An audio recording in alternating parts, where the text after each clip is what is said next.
Discussion on verses 1 to 11 of 11. Allah, the Exalted, strongly criticizes the hypocrites during the time of the Holy Prophet Muhammad, peace and blessings be upon him, who verbally claimed faith yet failed to support it with sincere action. This serves as a warning for all people not to fall into the same pattern of inconsistency between declaration and conduct. Chapter 63 Al-Munafiqun, verse 1. When the hypocrites come to you, they say, "We testify that you are the messenger of Allah." And Allah knows that you are His messenger, and Allah testifies that the hypocrites are liars. The Holy Prophet Muhammad, peace and blessings be upon him, emphasized in a hadith found in Sahih Bukhari, number 2749, that lying is a defining trait of hypocrisy. Lying is prohibited in all forms, whether it is a so-called white lie, a joke, or an attempt to make others laugh without the intention to deceive. Even such seemingly harmless lies are condemned. In fact, a hadith found in Jami at Tirmidhi, number 2315, explicitly curses the one who lies to amuse others 3 times, underscoring the seriousness of even minor dishonesty. A common misconception is that lying to children is harmless, but this is unequivocally forbidden, as noted in Sunan Abu Dawood, number 4991. Such behavior teaches children that lying is acceptable, embedding sinful habits from an early age. Islam allows lying only in extremely rare and necessary circumstances, such as to protect an innocent life from harm. The prohibition against lying is further reinforced, because lying often leads to other sins. A hadith in Jami at Tirmidhi, number 1971, warns that lying can pave the way to backbiting, mocking, and other wrongful actions, ultimately guiding a person toward hell. A person who persists in lying is recorded by Allah, the Exalted, as a great liar, and the consequences of such a record on the Day of Judgment are severe and inevitable. Even the spiritual benefits of truthfulness are affected. Liars are deprived of the company of angels. A hadith in Jami at Tirmidhi, number 1972, teaches that the stench emanating from a liar's mouth drives angels a mile away, signifying a profound spiritual separation caused by dishonesty. Moreover, habitual lying corrupts intentions. A person who frequently lies may begin performing good deeds for purposes other than pleasing Allah, the Exalted, diminishing their reward in both worlds. Lies also weaken moral restraint, making it easier to commit physical sins, as dishonesty gradually permeates all aspects of character. Thus, lying is not merely a breach of etiquette, it is a spiritual and moral corruption that erodes integrity, obstructs divine guidance, and jeopardizes both worldly well-being and eternal reward. The teachings of Islam emphasize complete honesty, ensuring that actions and intentions remain aligned with divine obedience, thereby securing peace of mind and moral uprightness in both worlds. The objective of the hypocrites was to outwardly profess Islam in order to gain its apparent benefits, such as wealth, social status, or the spoils of war, while internally persisting in disbelief. This duplicity not only obstructed their own access to true guidance, but also prevented others from embracing and acting upon Islamic teachings, as their behavior contradicted the principles they professed. Chapter 63 Al-Munafiqun, verse 2. They have taken their oaths as a cover, so they are averted from the way of Allah and avert others. Indeed, it was evil that they were doing. In contemporary times, this verse often manifests in individuals who claim to follow Islam, primarily to satisfy social or familial expectations, yet internally harbor doubt or disbelief. Such people fail to act according to the divine guidance they verbally profess. Chapter 63 Al-Munafiqun, verse 3. That is because they believed, and then they disbelieved. It is crucial to recognize that in this world, a person is legally considered a Muslim based on their verbal declaration of faith. However, on the Day of Judgment, Allah, the Exalted, evaluates each individual according to their inward reality, which is concealed from others. Therefore, someone who verbally asserts belief in Allah, the Exalted, and accountability in the hereafter, but does not support this declaration with sincere actions, may in fact lack true faith in their heart, and be treated as a non-Muslim in the eyes of Allah, the Exalted, despite legal recognition in this life. Moreover, A person who neglects to substantiate their verbal faith with actions places themselves at serious risk of losing their faith before death. Faith can be likened to a delicate flame that requires constant tending. Just as a fire dies when deprived of fuel, faith weakens and may be extinguished if not nurtured through consistent acts of obedience and sincere adherence to divine guidance. Neglecting this spiritual nourishment endangers the very light that guides one's life. And losing this guidance is the most profound and devastating form of loss a person can experience. Chapter 63 Al-Munafiqun, verse 3. So their hearts were sealed over, and they do not understand. In addition, the latter part of verse 2 is particularly relevant today, as it is often observed in people who verbally profess faith in Allah, the Exalted, yet fail to uphold their responsibilities as representatives of Islam, a duty incumbent upon every person who claims belief. Chapter 63 Al-Munafiqun, verse 2. They have taken their oaths as a cover, so they are averted from the way of Allah and avert others. This responsibility is fulfilled only through active engagement with Islamic teachings, learning, understanding, and embodying them in daily life so that they shape one's character, decisions, and conduct. Through this process, a person cultivates the noble qualities emphasized in Islam, such as generosity, patience, humility, and compassion, while deliberately abandoning destructive traits, including greed, envy, arrogance, and selfishness. When these virtues consistently manifest in a person's words and actions, they convey the essence of Islam through lived experience rather than mere verbal affirmation. This lived embodiment allows Islam's truth, beauty, and wisdom to be recognized by others, whether they are unfamiliar with the faith or fellow adherents. Conversely, failing to fulfill this responsibility results in a distorted representation of Islam. Conduct that contradicts the teachings of Allah, the Exalted, often discourages others from sincerely accepting or practicing Islamic guidance. Such negligence or misconduct is a serious transgression, as it not only compromises one's own spiritual state, but can also mislead or obstruct others from the path of righteousness. A person who causes others to turn away from obedience to Allah, the Exalted, bears accountability for this harm in both this world and the hereafter. Chapter 63 Al-Munafiqun, verse 2. Indeed, it was evil that they were doing. Allah, the Exalted, then describes certain characteristics of hypocrites so that people may recognize and avoid both their influence and their behavior. Avoiding corrupt companionship is essential, as bad company gradually influences beliefs, attitudes, and conduct, and may ultimately lead a person away from guidance. At the same time, these descriptions serve as a warning so that individuals may examine themselves and avoid adopting qualities that can eventually lead to disbelief. Chapter 63 Al-Munafiqun, verse 4.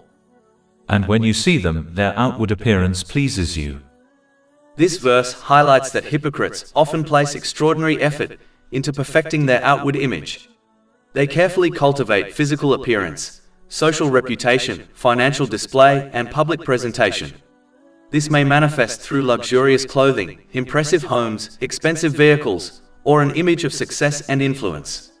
Islam does not prohibit comfort, lawful wealth, or maintaining a respectable appearance.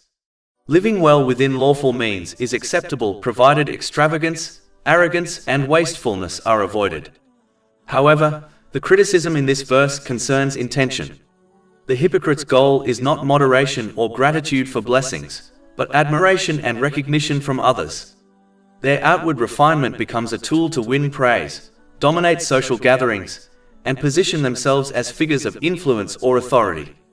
Such individuals seek attention and status so that they may gain leadership or control, not for the purpose of serving others, but to elevate themselves.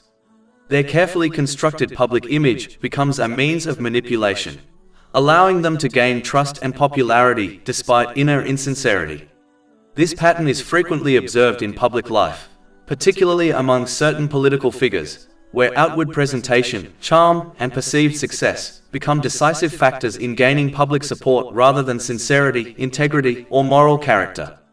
The verse therefore teaches an important lesson.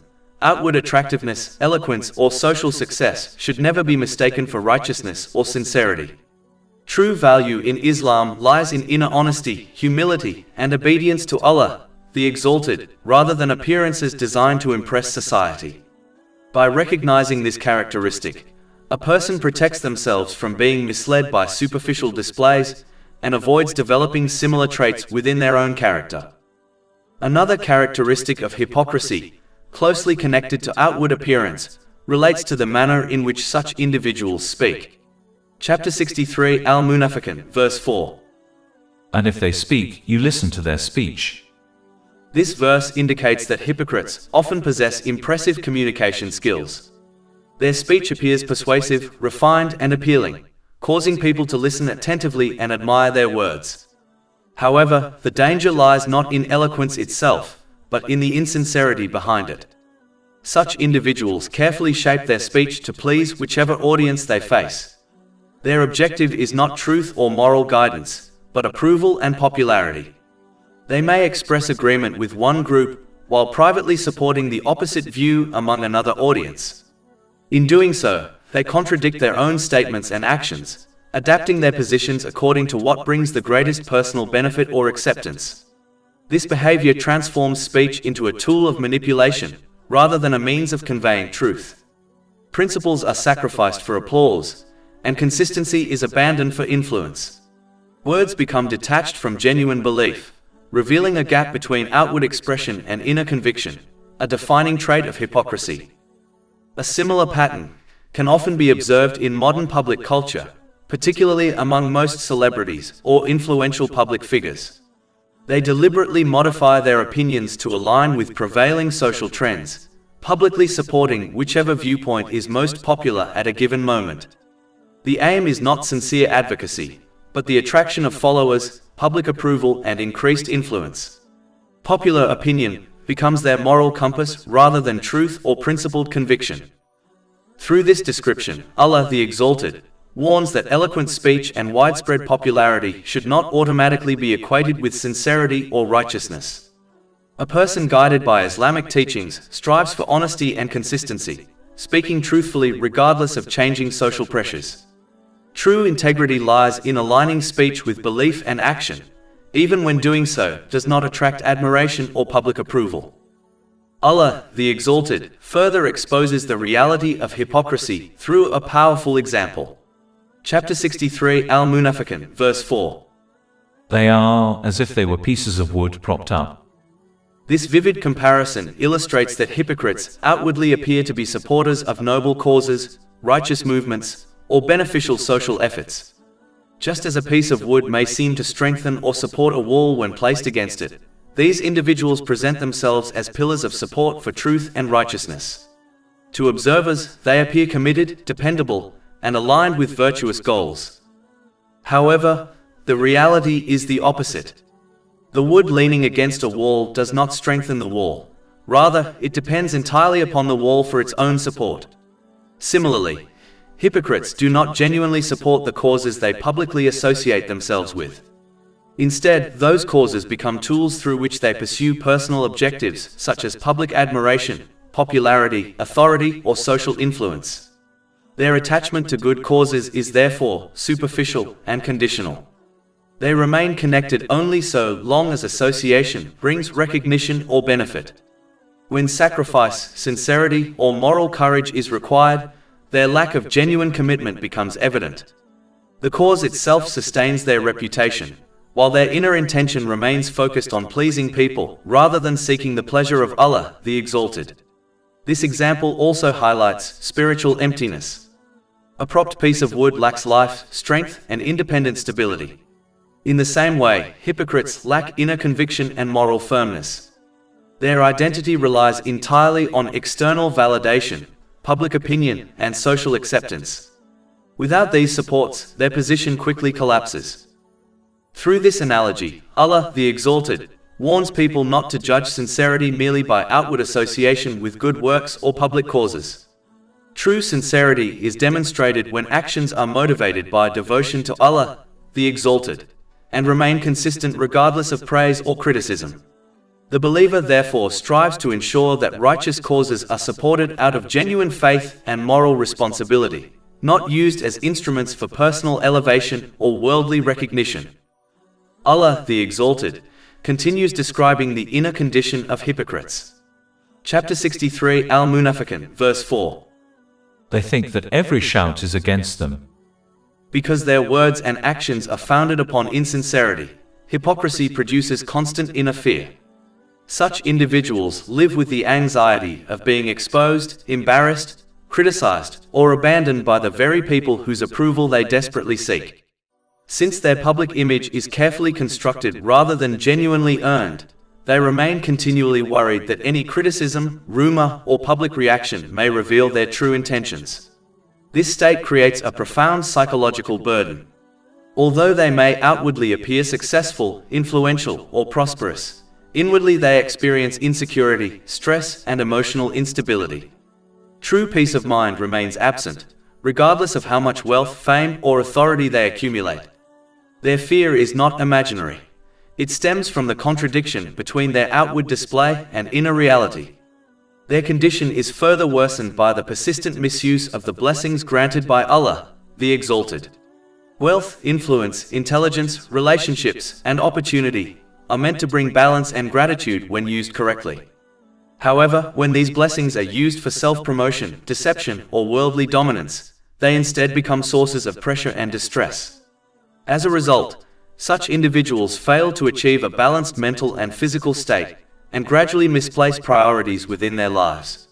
Consequently, matters that should provide comfort, family, friendships, career success, and material possessions, become causes of anxiety and dissatisfaction. When difficulties arise, instead of recognizing the spiritual root of their unrest, they often blame the wrong people or circumstances, such as spouses, relatives, or sincere companions. By distancing themselves from supportive relationships, they unintentionally deepen their isolation and emotional instability. This pattern can lead to increasingly harmful outcomes. Persistent spiritual emptiness may develop into severe anxiety, depression, destructive habits, substance dependence, or even thoughts of self-harm. Observing the lives of certain wealthy or famous individuals who outwardly possess luxury, yet inwardly struggle with profound distress, illustrates how material success alone cannot secure peace of mind when blessings are misused. Most critically, their attitude prevents them from preparing for accountability on Judgment Day. Absorbed in maintaining appearances and worldly status, they neglect sincere repentance and righteous action. Thus, while they experience unrest in this worldly life, the consequences awaiting them in the hereafter become far more severe if they persist in disobedience to Allah, the Exalted. Allah, the Exalted, concludes this description of hypocrisy with a clear and serious warning. Chapter 63 Al-Munafiqun, verse 4. They are the enemy, so beware of them. This warning instructs a person not only to avoid adopting the characteristics of hypocrisy, as they ultimately lead to self-destruction, but also to recognize such traits in others and exercise caution regarding close companionship with them. The danger of hypocritical individuals lies not merely in open opposition, but in their hidden influence, which gradually corrupts values, intentions, and behavior. Human beings are naturally social creatures whose beliefs, habits, and character are shaped by those with whom they associate. Companionship is therefore never neutral.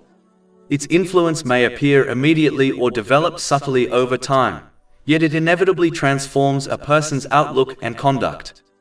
For this reason, choosing companions is one of the most consequential decisions affecting both worldly life and the hereafter.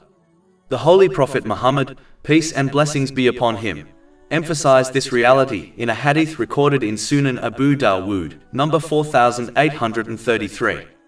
He explained that a person is influenced by their close companions, comparing good company to a seller of perfume whose fragrance benefits those nearby, while bad company resembles a blacksmith whose smoke and sparks harm those who remain close. This example demonstrates that influence occurs naturally, often without conscious awareness. Those who keep the company of sincere and righteous people gradually find their hearts inclined toward honesty, humility, and obedience to Allah, the Exalted. Such companions remind one of responsibilities, encourage gratitude for blessings, and inspire preparation for accountability on the Day of Judgment. Within righteous companionship, intentions become purified, conduct improves, and balance develops across spiritual, mental, and physical aspects of life. This environment nurtures tranquility, purpose, and lasting contentment. Conversely, association with heedless or hypocritical individuals slowly weakens spiritual awareness. A person may begin by tolerating minor compromises, yet over time adopts similar attitudes, prioritizing desires, seeking social approval, and misusing the blessings granted by Allah the Exalted. This gradual corruption distorts moral judgment, causing misplaced priorities and imbalance in relationships, ambitions, and personal goals. When obedience to Allah the Exalted is replaced by the pursuit of fleeting pleasures or social validation, the heart loses stability. Material success and outward comfort cannot compensate for spiritual neglect. Thus, despite apparent prosperity, inward anxiety, dissatisfaction, and emotional unrest emerge. Relationships become strained, the mind unsettled, and the heart burdened by emptiness and regret. The consequences of harmful companionship, therefore, extend beyond worldly difficulties. They contribute to confusion and distress in this life, and may lead to spiritual loss in the hereafter. Chapter 63 Al-Munafiqun, verse 4. May Allah destroy them, how are they deluded? In contrast, righteous companionship strengthens faith, safeguards character, and prepares a person for eternal success. For this reason, wisdom requires careful selection of companions. A prudent person seeks the company of those who remind them of Allah, the Exalted, whose conduct encourages sincerity, and whose presence motivates steadfastness upon truth and virtue. Through such companionship, one protects both faith and well-being, fulfilling the divine command to remain cautious of influences that lead away from guidance. In the third year after the migration to Medina, during the Battle of Uhud, a clear example of hypocrisy became evident through the conduct of Abdullah bin Ubay, who was known as the leader of the hypocrites in Medina. Prior to the battle, he withdrew from the Muslim army along with his followers before the fighting had even begun, thereby weakening the morale and strength of the community at a critical moment. Despite this behavior, Abdullah bin Ubay had previously maintained an outward display of loyalty. Before the Friday sermon delivered by the Holy Prophet Muhammad, peace and blessings be upon him, he would often stand publicly and proclaim that the Holy Prophet Muhammad, peace and blessings be upon him, was a source of honor and strength for the people of Medina, through whom Allah the Exalted had granted them dignity. He would then urge the people to support, listen to, and obey him. These public statements created an appearance of devotion and sincerity, while concealing inner opposition. However, after the events of Uhud exposed his true conduct, matters changed. When he attempted to rise again before a Friday sermon to deliver his customary speech, the companions, may Allah be pleased with them, prevented him from addressing the gathering, declaring that he was no longer worthy of speaking publicly in the mosque of the Holy Prophet Muhammad, peace and blessings be upon him. This has been discussed in Imam Ibn Kathir's The Life of the Prophet, Volume 3, pages 71 to 72. This event illustrates one of the defining signs of hypocrisy, being two-faced. A hypocritical person alters behavior and speech depending on the audience, seeking worldly advantage rather than truth. Such individuals present loyalty and agreement outwardly, while inwardly harboring resentment or opposing intentions. They speak differently to different groups, attempting to please all sides in order to gain status, influence, or personal benefit. Islamic teachings strongly condemn this lack of sincerity. A hadith recorded in Sunan and Nasai, number 4204, emphasizes the obligation of sincerity toward others. Likewise, a hadith recorded in Sunan Abu Dawood, number 4873, warns that the one who speaks with two faces in worldly life will face severe punishment in the hereafter, symbolically described as possessing two tongues of fire if repentance is not made. Chapter 2 Al-Baqarah, verse 14. When they meet the believers, they say, "We believe," but when they meet their evil companions in privacy, they say, "Surely we are with you, we were merely jesting." Following the confrontation in the mosque, Abdullah bin Ubay departed angrily and encountered some companions, may Allah be pleased with them, near its entrance. They sincerely advised him to repent to Allah, the Exalted, and to request that the Holy Prophet Muhammad, peace and blessings be upon him, seek forgiveness on his behalf. Instead of accepting this compassionate counsel, he arrogantly rejected it. In response, Allah, the Exalted, revealed verses concerning such individuals in chapter 63 Al-Munafiqun, verses 5 to 6. And when it is said to them, "Come," the messenger of Allah will ask forgiveness for you. They turn their heads aside and you see them evading while they are arrogant. It is all the same for them whether you ask forgiveness for them or do not ask forgiveness for them. Never will Allah forgive them. Indeed, Allah does not guide the defiantly disobedient people. This has been discussed in Tafsir Ibn Kathir, Volume 9, pages 653 to 654. This incident also brings attention to another central characteristic of hypocrisy: arrogance. Pride prevents a person from accepting truth even when it becomes clear. And it was this very quality that caused many hypocrites to persist in misguidance, despite receiving sincere advice and repeated opportunities for repentance. The seriousness of arrogance is emphasized in a hadith recorded in Sahih Muslim, number 265, in which the Holy Prophet Muhammad, peace and blessings be upon him, warned that a person who possesses even an atom's weight of pride within their spiritual heart will not enter paradise. He further clarified that pride consists of rejecting the truth and looking down upon others. Thus, arrogance is not merely confidence or self-respect. Rather, it is a spiritual disease that corrupts perception and behavior. No amount of outward worship benefits a person who allows pride to dominate their heart. The clearest example is the devil, whose long years of worship did not save him when arrogance overcame him. Chapter 2 Al-Baqarah, verse 34. And mention when we said to the angels, "Prostrate before Adam," so they prostrated except for Iblis. He refused and was arrogant and became of the disbelievers. This verse directly links arrogance with disbelief, demonstrating that pride can nullify righteousness and lead to spiritual ruin.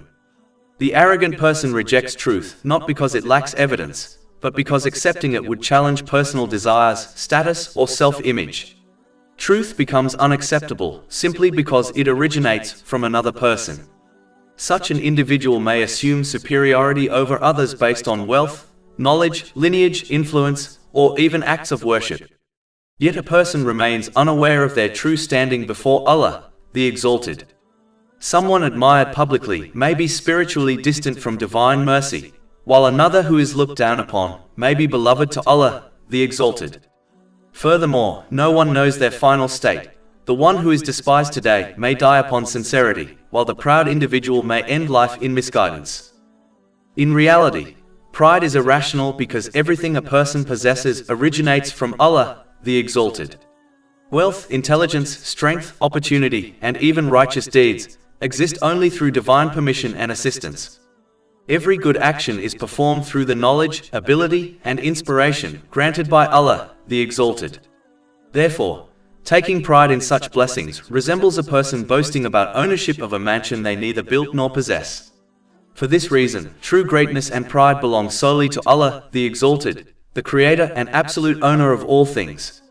A hadith recorded in Sunan Abu Dawood, number 4090, warns that whoever competes with Allah, the Exalted, in pride will face severe punishment. In contrast, Islam calls a person toward humility, exemplified perfectly by the Holy Prophet Muhammad, peace and blessings be upon him. The humble recognize that all good they possess, and every harm from which they are protected comes solely from Allah, the Exalted. Humility therefore reflects truth, whereas pride reflects illusion.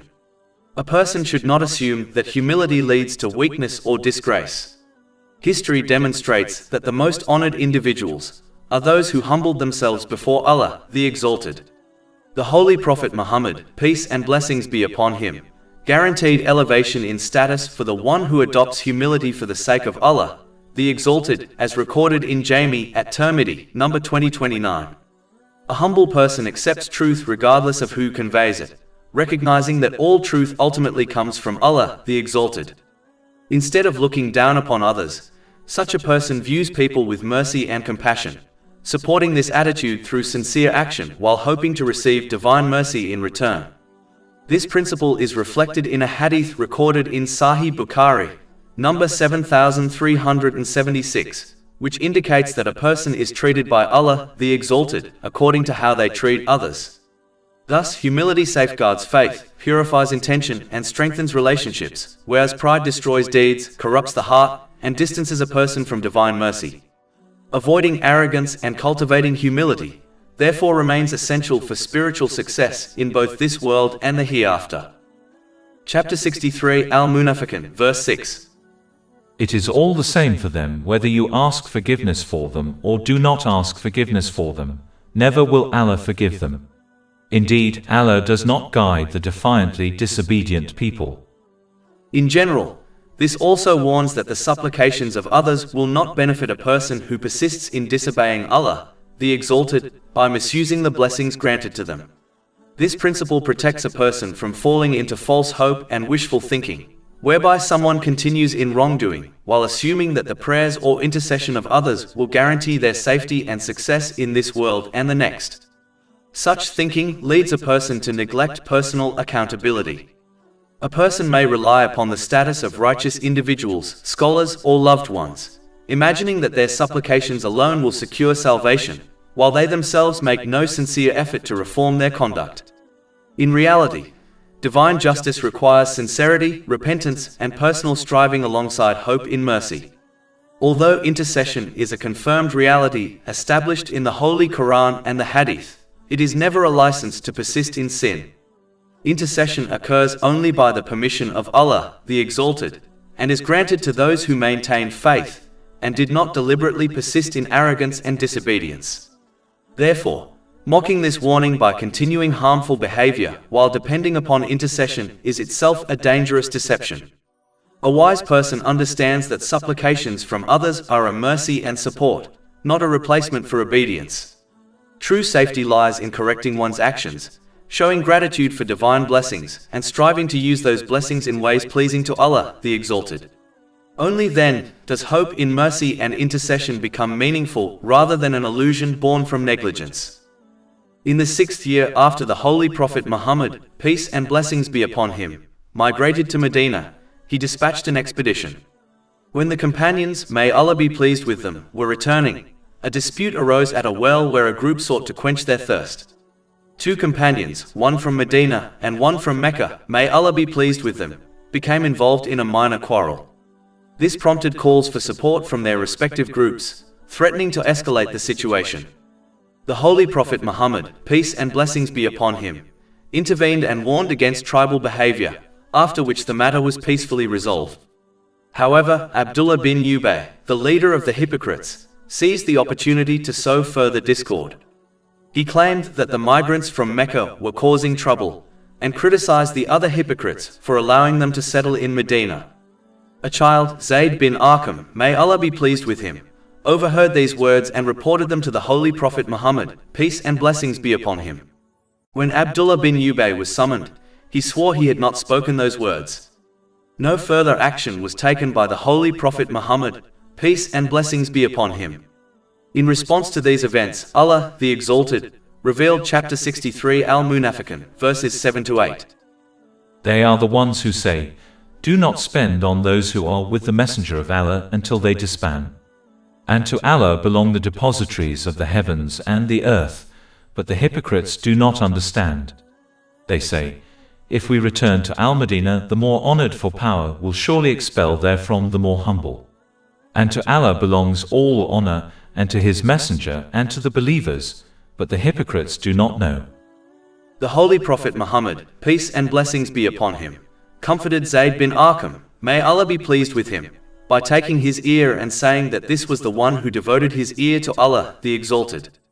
This incident is discussed in Imam Ibn Kathir's The Life of the Prophet, Volume 3, pages 213 to 215, and in Imam Muhammad as-Salabi's The Noble Life of the Prophet, Volume 1, pages 1314 to 1315. This event highlights the envy of the hypocrites toward the Holy Prophet Muhammad, peace and blessings be upon him, and his companions, may Allah be pleased with them. Abdullah bin Ubay's envy was rooted in his prior ambitions. Before the Holy Prophet Muhammad, peace and blessings be upon him, migrated to Medina, the people of the city had intended to make him their king. He perceived the Prophet's arrival as a loss of his expected position, which fueled his resentment. This context is discussed in Imam Ibn Kathir's The Life of the Prophet, Volume 3, page 214.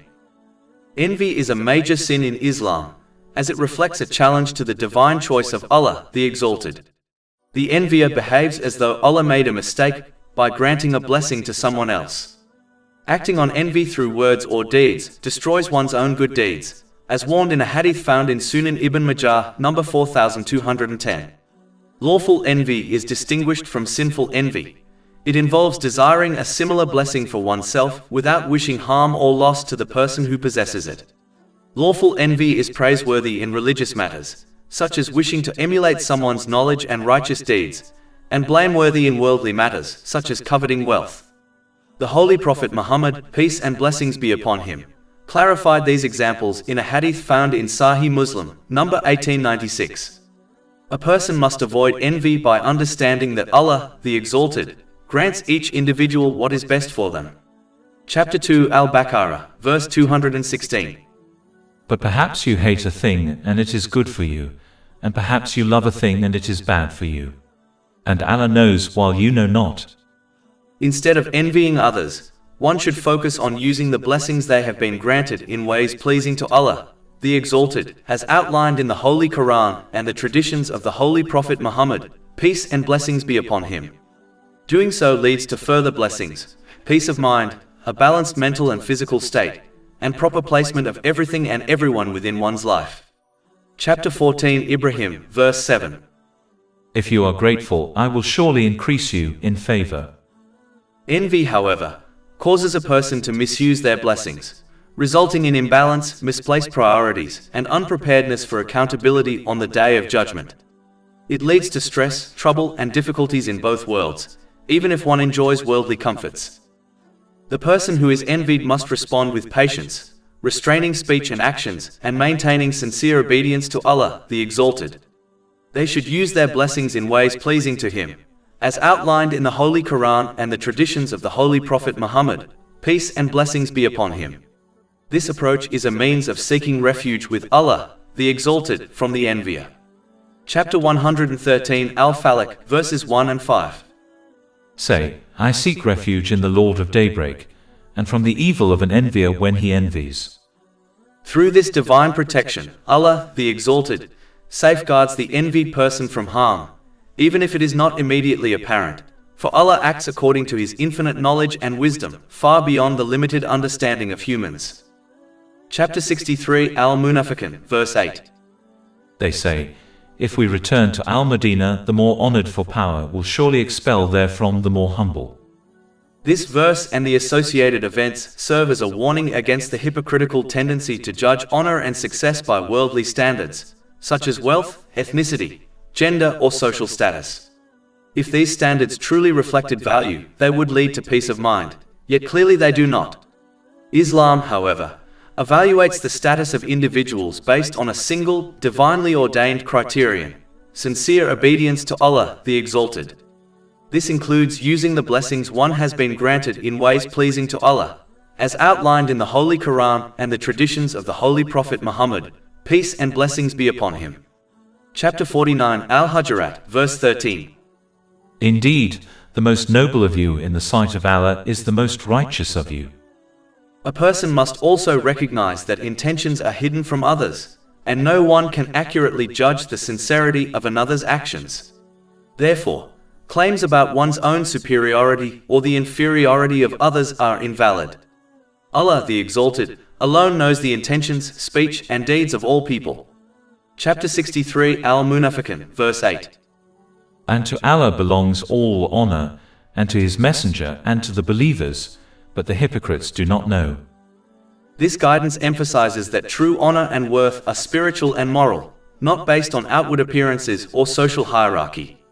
It protects society from envy, division, and hypocrisy, while directing individuals to cultivate sincerity, humility, and obedience to Allah, the Exalted. Chapter 53 An-Najm, verse 32. So do not claim yourselves to be pure, He is most knowing of who fears Him. This event also highlights the importance of being considerate of the feelings of others, including children. Zayd, may Allah be pleased with him, felt emotionally hurt when no immediate action was taken against Abdullah bin Ubay, as he feared that the Holy Prophet Muhammad, peace and blessings be upon him, did not believe him. In reality, the Holy Prophet Muhammad, peace and blessings be upon him, did believe Zayd, may Allah be pleased with him, but chose to avoid turning the matter into a public controversy. When Allah, the Exalted, revealed the relevant verses of the Holy Quran, the Holy Prophet Muhammad, peace and blessings be upon him, first comforted Zayd, may Allah be pleased with him, taking his feelings into consideration and showing care for his emotional state. From this, it becomes clear that a person should always strive to be mindful of the feelings of others and avoid causing emotional harm through their words or actions. This requires developing self-control, particularly over one's speech, and learning to communicate in ways that foster positive interactions, understanding, and respect, provided such communication does not contradict the teachings of Islam. Many people fail to apply this principle, and as a result, they inadvertently damage relationships, create resentment, and cause emotional distress simply by overlooking how their words or actions affect others. At the same time, a person must not shy away from speaking the truth, even when doing so may temporarily hurt someone's feelings, but it must be delivered with care, proper etiquette, and at the correct time in accordance with Islamic guidance. In matters where truthfulness aligns with the teachings of Islam, a person should aim to speak and act in ways that minimize emotional harm, strengthen relationships, and maintain harmony. By doing so, they properly utilize the blessings Allah, the Exalted, has granted in their interactions with others, fostering peace of mind, mutual respect, and an environment where sincerity, kindness, and compassion prevail. This approach ensures that personal conduct not only avoids causing harm, but also contributes positively to the emotional and spiritual well-being of those around them, reflecting the broader teachings of Islam in daily life.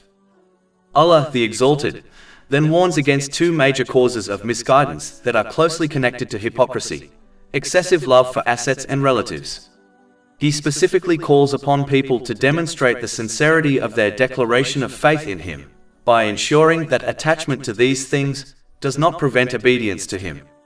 Chapter 63, Al-Munafiqun, verse 9. O you who have believed, let not your assets and your children divert you from remembrance of Allah. And whoever does that, then those are the losers. In reality, the primary reason people persist in disobeying Allah, the Exalted, by misusing the blessings they have been granted, is their desire for assets and relatives. The first type of craving for wealth is an extreme love for wealth, accompanied by tireless striving to acquire it through lawful means. This behavior is not a sign of wisdom. A person should firmly recognize that their provision is guaranteed by Allah, the Exalted, and this allotment cannot be altered. In fact, the provision of all creation was allocated over 50,000 years before the creation of the heavens and the earth, as confirmed in a hadith found in Sahih Muslim, number 6748. A person consumed by acquiring wealth will inevitably neglect their duties and responsibilities, becoming too preoccupied to prepare for the day of return. Such a person may work so intensely to increase their fortune that they never even find time to enjoy it, leaving it behind for others while being held accountable for its proper use. Despite acquiring lawful wealth, their heart remains restless, always desiring more, and they remain truly needy, paupers in spirit even if materially wealthy. The pursuit of wealth opens additional worldly distractions and increases preoccupations, reducing peace of mind and body, while leading to misuse of the blessings granted by Allah, the Exalted. As a result, they will obtain an unbalanced mental and physical state, misplace everything and everyone within their life, and fail to adequately prepare for their accountability on the Day of Judgment. This will lead to stress, trouble, and difficulties in both worlds, even if they enjoy some worldly luxuries. The only form of craving that benefits a person is the desire to accumulate true wealth, righteous deeds that prepare them for their day of return. The second type of craving for wealth is similar to the first but carries an added danger. This type of person acquires wealth through unlawful means and fails to fulfill the rights of others, such as the obligation of charity. The Holy Prophet Muhammad, peace and blessings be upon him, has repeatedly warned against this in many hadiths. For example, in a hadith found in Sahih Muslim, number 6576, he explained that this attitude destroyed past nations, as they made unlawful things lawful, withheld the rights of others, and even killed for the sake of excess wealth. A person consumed by this form of greed strives for wealth they are not entitled to, leading to countless major sins. When one adopts this attitude, they become intensely covetous. As warned by the Holy Prophet Muhammad, peace and blessings be upon him, in a hadith found in Jami at-Tirmidhi, number 1961, the greedy person is far from Allah, the Exalted, far from paradise, far from people, and close to hell. Furthermore, a hadith found in Sunan an-Nasai, number 3114, explains that extreme greed and true faith can never coexist in the heart of a sincere person. If a person allows this type of craving to dominate, the extreme danger is clear even to the uneducated. It can destroy their faith until almost nothing remains. As the Holy Prophet Muhammad, peace and blessings be upon him, warned in a hadith found in Jami at-Tirmidhi, number 2376, this destruction of one's faith is more severe than two hungry wolves being released upon a herd of sheep. A person in this state risks losing the little faith they possess at the moment of death, which is the greatest possible loss. Chapter 63 Al-Munafiqun, verse 9. O you who have believed, let not your assets and your children divert you from remembrance of Allah. And whoever does that, then those are the losers. It is important for a person to understand that Islam does not advise abandoning one's relatives, as upholding the ties of kinship is a highly valued aspect of Islam. However, Islam emphasizes that everyone must be placed in their rightful position within a person's life. This means fulfilling the rights of others without compromising the duties prescribed by Allah, the Exalted, and following the established guidance of the traditions of the Holy Prophet Muhammad, peace and blessings be upon him. Unfortunately, some people allow misplaced love and loyalty to relatives to lead them to neglect these more important duties. This can result in the misuse of the blessings they have been granted, and some even seek unlawful provision or commit sins to please their relatives. This principle is further highlighted by the teaching that a person should always support others, especially relatives, in what is good, but never in wrongdoing, no matter how close the bond may be. There is no obedience to creation if it leads to disobedience of Allah, the Exalted. Chapter 5 Al-Ma'idah, verse 2.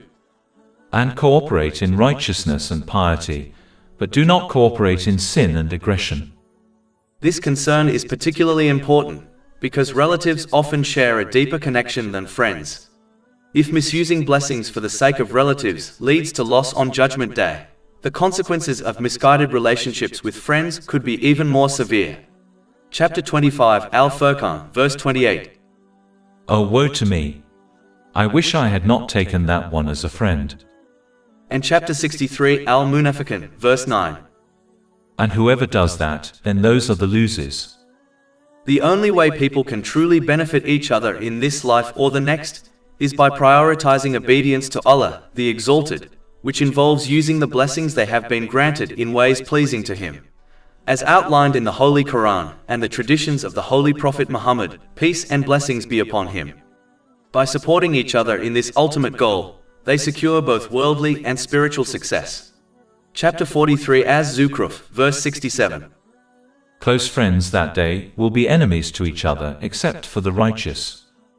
After warning against becoming distracted from his obedience through attachment to assets and relatives, Allah, the Exalted, calls people to fulfill the true purpose of the test of worldly life. This test concerns whether a person will correctly use the blessings they have been granted according to Islamic teachings before their allotted time comes to an end. Chapter 63 Al-Munafiqun, verse 10. And spend from what we have provided you before death approaches one of you. This verse reminds a person that life is limited and that opportunities to act righteously are temporary. Wealth, ability, influence, health, time, and relationships are all provisions granted for examination, not permanent possessions. Once death approaches, the opportunity to act ends, and regret replaces ability. Therefore, a wise person recognizes that delay in obedience is itself a loss, as no one is guaranteed another moment to correct their conduct or properly use what they have been entrusted with. It is essential to understand the difference between the blessings granted in this worldly life and the blessings granted in paradise. Chapter 7 Al-Araf, verse 43. And they will be called, "This is paradise which you have been made to inherit for what you used to do." This verse indicates that the people of paradise will inherit it, meaning it will be granted to them as true ownership and an everlasting gift. Because it is a gift, they will possess complete freedom and security within it. There will be no accountability attached to its enjoyment, no fear of loss, and no responsibility connected to its use. In contrast, the blessings of this material world are not gifts of ownership, but trusts given as a loan. A gift signifies possession, whereas a loan remains the property of its true owner, Allah the Exalted. Every blessing entrusted to a person must therefore be returned to him. The manner in which it is returned determines whether it becomes a source of success or regret. The correct way to return worldly blessings is by using them in ways pleasing to Allah, the Exalted, as outlined in the Holy Quran and the traditions of the Holy Prophet Muhammad, peace and blessings be upon him. When blessings are used correctly, they purify a person's life, establish balance within their mental and physical state, and enable them to correctly place priorities, relationships, and responsibilities within their life. Through this, peace of mind is achieved in this world and everlasting success in the next. Every worldly blessing will inevitably return to its true owner, willingly or forcefully. If a person willingly returns these trusts through obedience, charity, gratitude, patience, and righteous conduct, those same blessings will testify in their favor and become a means of immense reward. However, if they are taken back forcefully through death while being misused, neglected, or employed in disobedience, they will transform into burdens and sources of accountability in both worlds. Understanding the distinction between a gift and a loan, therefore, reshapes a person's entire outlook on life. It encourages responsibility instead of attachment, gratitude instead of pride, and preparation instead of heedlessness. A person who recognizes that worldly blessings are temporary trusts will strive to use them correctly before time expires, knowing that true ownership, lasting comfort, and complete freedom exist only in what Allah the Exalted grants in the life to come. Chapter 63 Al-Munafiqun, verse 10. And spend from what we have provided you before death approaches one of you. Having false hope for a long life is one of the greatest reasons why people delay correctly using the blessings they have been granted. This attitude is extremely blameworthy, because it causes a person to prioritize the accumulation of worldly comforts over preparation for the eternal life to come. A simple reflection upon one's daily routine clearly exposes this reality. When a person honestly examines an average 24-hour period, they will often find that the overwhelming majority of their time, effort, and concern is devoted to worldly advancement, while only a small portion is dedicated to preparing for their accountability on the Day of Judgment. False hope for a long life is among the strongest means used by the devil to misguide people. When a person assumes that many years still lie ahead, preparation for the hereafter is repeatedly postponed. They convince themselves that repentance, self-reform, charity, and spiritual improvement can be undertaken later. Yet for many, this imagined future never arrives. Death comes unexpectedly, leaving the person without adequate preparation for what follows. This false expectation also delays sincere repentance and character reform. A person continues harmful habits, poor conduct, and disobedience while intending to change someday. The passing of time then hardens behavior, until wrongdoing becomes normalized. In this way, hope for a long life quietly transforms into negligence toward eternal responsibility. Another consequence of this illusion is excessive attachment to worldly possessions. A person begins to hoard wealth and resources under the assumption that a long life requires constant financial security. The devil instills fear by suggesting that old age will bring helplessness and abandonment, convincing people that survival depends entirely upon accumulation. In doing so, they forget that the one who provided sustenance during weakness in childhood remains fully capable of providing during weakness in old age. Provision was already decreed long before creation itself, as confirmed in a hadith found in Sahih Muslim, number 6748, which states that the provision of creation was allocated over 50,000 years before the creation of the skies and the earth. It is remarkable that many people dedicate decades of effort saving for retirement, a period that may last only a limited number of years, yet fail to prepare with equal seriousness for an existence that has no end. This imbalance reveals how false hope distorts priorities. Islam does not instruct people to abandon worldly planning. Preparing responsibly for foreseeable needs is permissible and wise, provided that preparation for the hereafter remains the greater priority. Although people openly acknowledge that death may arrive at any moment, their behavior often reflects the assumption of near-permanent residence in this world. Even if someone were promised endless life on earth, they could not increase their worldly striving beyond the natural limits of day and night, yet many still exhaust themselves pursuing temporary gain. History continually demonstrates how countless individuals pass away earlier than expected, yet only a few truly reflect and reform their conduct. In reality, one of the greatest pains experienced at death, and throughout the stages of the hereafter, will be regret over not using the blessings they were granted correctly. Chapter 63 Al-Munafiqun, verses 10 to 11.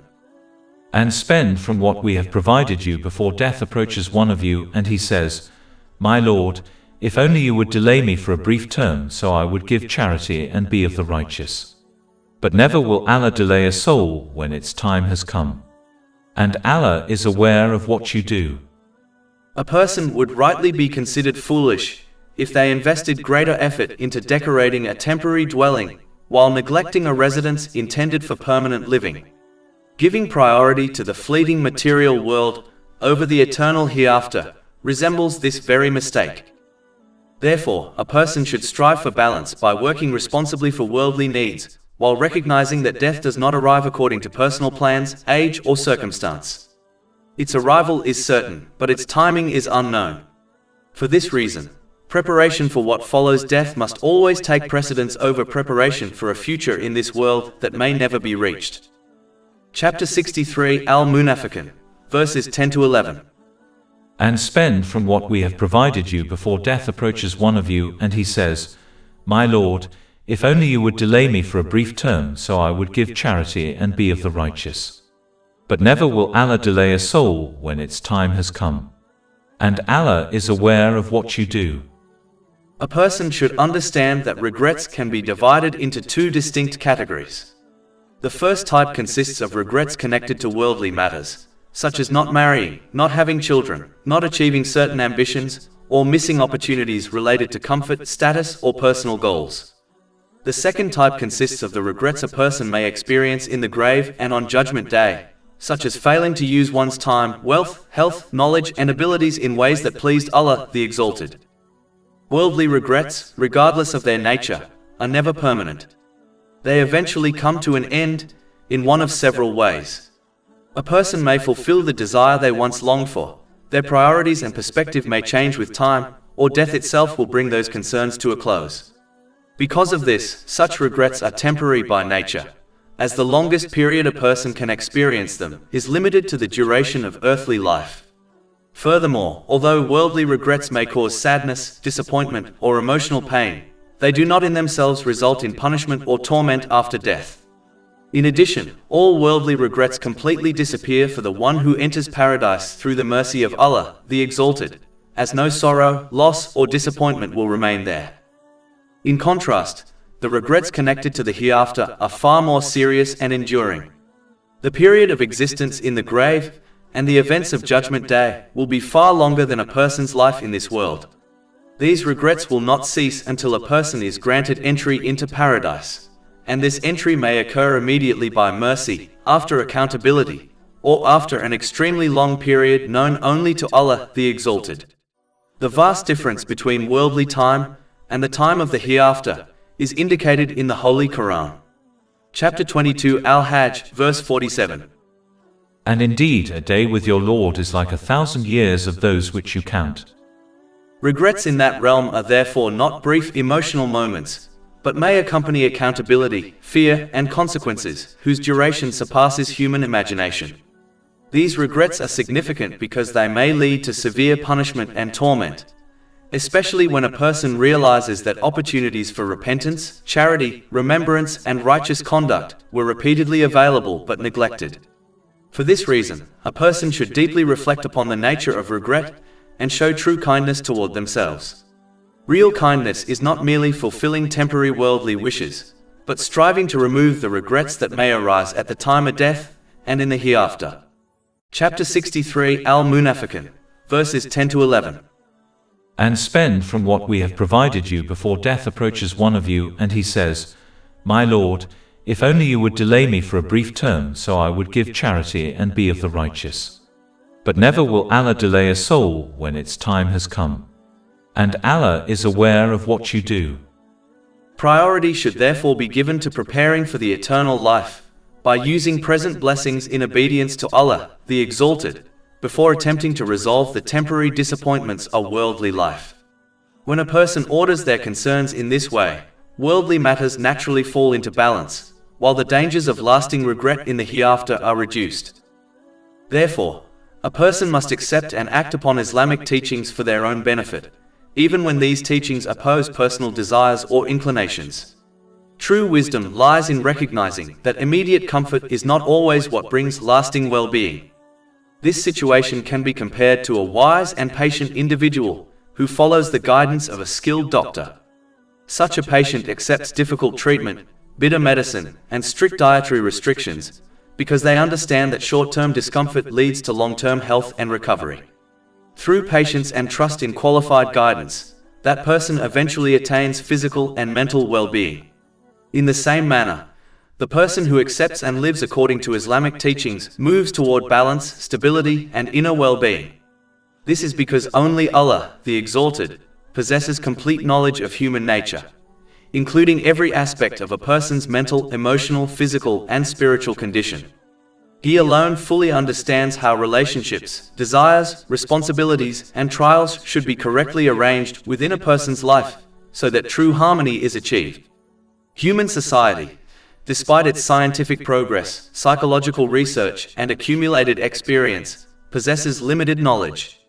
While human efforts may provide partial solutions to certain difficulties, they cannot resolve every challenge faced throughout life.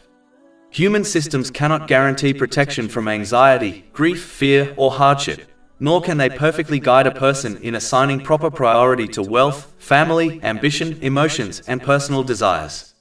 Human understanding remains restricted by limited experience, changing theories, incomplete foresight, and personal or cultural bias.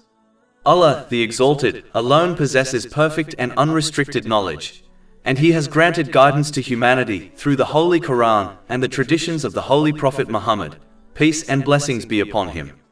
When a person observes individuals who use their blessings according to Islamic teachings and compares them with those who neglect this guidance, the difference in purpose, restraint, and inner stability becomes evident, even when outward circumstances appear similar. It is also important to recognize that, unlike many worldly systems that demand unquestioning acceptance, Allah, the Exalted, invites reflection and understanding. Patients often follow medical prescriptions without comprehending the scientific details behind them, placing trust in the expertise of their doctor. In contrast, Allah, the Exalted, calls people to think, observe, and reflect so that they may personally recognize the wisdom and benefit contained within Islamic teachings. Faith is therefore strengthened through insight and reflection rather than blind imitation. Chapter 12 Yusuf, verse 108. Say, this is my way, I invite to Allah with insight, I and those who follow me. Furthermore, peace of mind ultimately lies beyond human control, because Allah, the Exalted, alone governs the spiritual hearts of people, which are the true place of tranquility and emotional balance. Chapter 53 and Najm, verse 43. And that it is He who makes one laugh and weep. This demonstrates that emotional states, relief, and inner peace are granted by divine wisdom. True and lasting peace of mind is therefore given to those who use the blessings entrusted to them in the correct manner outlined in Islamic teachings. Chapter 16 and Nahl, verse 97.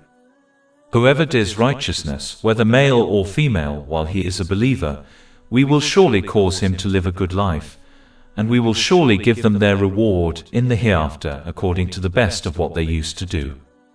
All praise is due to Allah, Lord of the worlds, and may peace and blessings be upon His final messenger, Muhammad, his noble family and companions.